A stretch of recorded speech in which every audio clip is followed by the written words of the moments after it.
आपल्याला शाळेत शिकवलेला भागाकार असा उभाच्या उभा आहे की ज्याच्यामध्ये आपली खूप पानं फुकट जायची शाळेत. आणि मग चुकलं की परत सगळं खोडा, परत अख्खं पान. सर्वात कठीण जाणारी गोष्ट शाळेमध्ये जर असेल तर ती भागाकार होती. आता हाच उभा भागाकार आपण जर आडवा केला, आडवं केल्यामुळे जर तो पटपट होत असेल तर किती मजा येईल. म्हणजे आपली जागा पण वाचेल, आपला वेळ पण वाचेल आणि भागाकार पण सोपा होईल.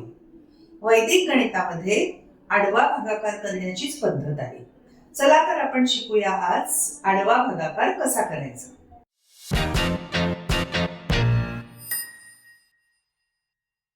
एक 1232 भागिले 4. आता जी संख्येने आपल्याला भागायचं ती अशी लिहून घ्यायची आणि 4 नी भागायचंय, त्यामुळे 4 इकडे लिहायची. आता बघा, पहिल्यांदी 1 नी 4ला भाग जात नाही अर्थातच, त्यामुळे जो भाग लागतो तो इथे लिहायचा. म्हणून भाग लागला शून्याचा आणि अर्थातच बाकी उरली 1. आता अवेलेबल फॉर डिव्हिजन किंवा पुढच्या भागाकारासाठी कोणती संख्या उपलब्ध आहे? 12. मग 12 भागिले 4 अगदी सोपं 3 आणि आपली जी बाकी आहे ती आली 0. त्यामुळे बाक्या आपण इथे लिहित राहायच्या. तर 0, 3 ही संख्या आता पुढच्या भागाकारासाठी उपलब्ध आहे. पण अर्थातच 3 भागिले 4 म्हणजे शून्याचा भाग लागेल आणि बाकी किती उरेल? 3. म्हणजे आपल्याला भागाकारासाठी कोणती संख्या उपलब्ध आहे?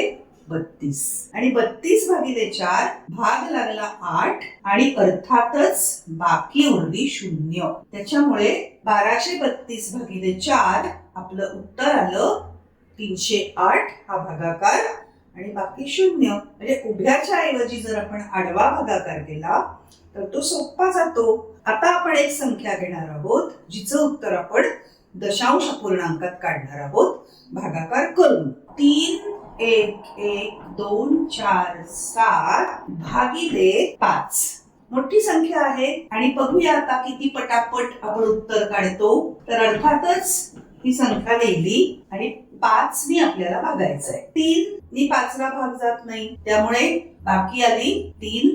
भाग लागला शून्याचा. उपलब्ध संख्या आहे 31. आता 31 भागिले 5 6 आणि उरले किती? 1. 11.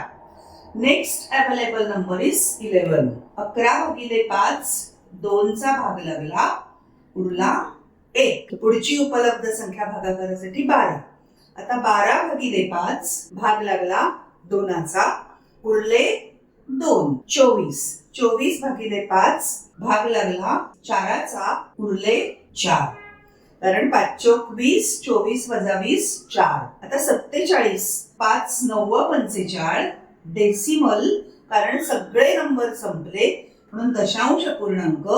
बाकी उरली 2 आणि घेतले 0. त्यामुळे इथे उभी लाईन घ्यायची, कारण इथे आपले दिलेल्या उदाहरणातले सगळे संख्या किंवा सगळ्या नंबर संपले म्हणून 0 लिहिला आणि जी उरलेली बाकी पुढे लिहिली.